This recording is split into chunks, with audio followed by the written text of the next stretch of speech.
Why, hello there, virtual EN100 hombres. I'm just going to pop in here just to kind of get the lay of the land, the FYI on how things are going, and kind of give you just an update on what you need to do this week. So we went over all this on Monday. This is just me, just kind of as a friendly reminder. This is kind of everything that we're doing. The assignment for that's due today is reading chapter 10 and 61 of the Norton Field Guide. I want 20 annotations over chapter 10. You need to review the narrative structure lesson, and then we talked about the reflecting essay and the three literacy narratives that go behind the reader responses. The reader responses were due on Wednesday. You just need to make sure you get, if you haven't done them, please get them done, and you need to reply to at least 2 of your classmates by Sunday here on Classroom or on Flipgrid if you are a dual credit student. And basically you're just comparing and contrasting, like, here's what I thought, here's how we're similar, here's how we're different, because that's that middle level thinking that helps these concepts get a little bit stronger in your head by doing that. The essay that you'll be writing, that is the first draft of which will be due on Wednesday, is the reflective essay, which is the literacy narrative. And that's all chapter 61 is. That's what the Superman to Me by Sherman Alexie, the Learning to Read by Malcolm X, those are all literacy narratives. A literacy narrative essentially is just you coming to a competency, you coming to an understanding where something finally clicked in your head. Some of the best ones that I've interacted with that were student-based have been based around like learning another language, which I know for some of you might not work, but that works, that technically counts.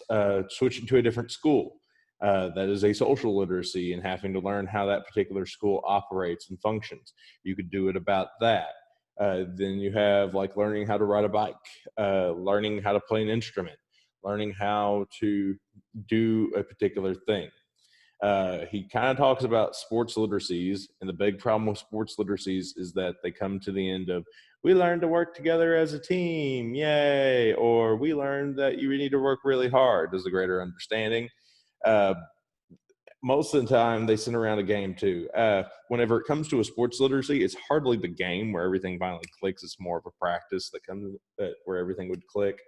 Similar, so think of it like playing an instrument. Playing an instrument is a literacy that you have to gain over time. And there is a moment when you finally go from just playing hot cross buns to being able to actually play the instrument.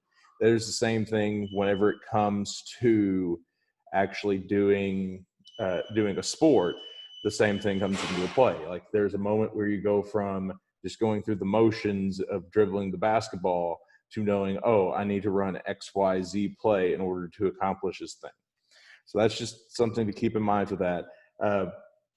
You could even do it over like a video game literacy. There is like a little bit of learning curve for most video games that you have to do. You have to become literate in how to play them. So that's another thing to keep in mind. So that's what the literacy narrative is about. It's just a moment where you came to an understanding. You came to a greater understanding of how to do something. Look at chapter 61. Chapter 61 is probably by far the best chapter to look at for examples of literacy narratives. Interact with them. That way you have a good idea of what to do for this particular essay. And then, like I said, the reader response is due on Sunday. You need to respond to your classmates, and you need to do 20 annotations over chapter 10 by tonight at 11:59. Somebody asked about the planning your narrative. The planning your narrative is an optional assignment similar to the annotations. It will only help you.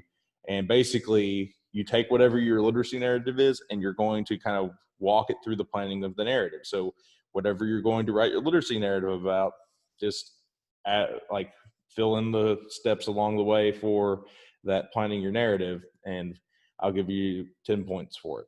So that's what that is. It's optional. You don't have to do it. I'd like you to do it because it would A, help out with your literacy narrative, and B, it will help out with your grade overall. So those are the things for this week. I'll be back on Monday to tell you more about week 4. I'll stream that class like I normally do and record it.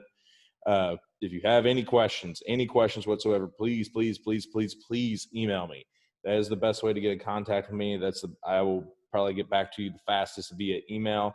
So if you have any problems, any questions, anything, email me. Or if you're in the dual credit class portion of the class, email the professor. You also can email me. I'm a tool for you to utilize. I'm an asset to help you with this particular course if need be. But that will be it. And I will hope that y'all have a good weekend, and I will see y'all on Monday.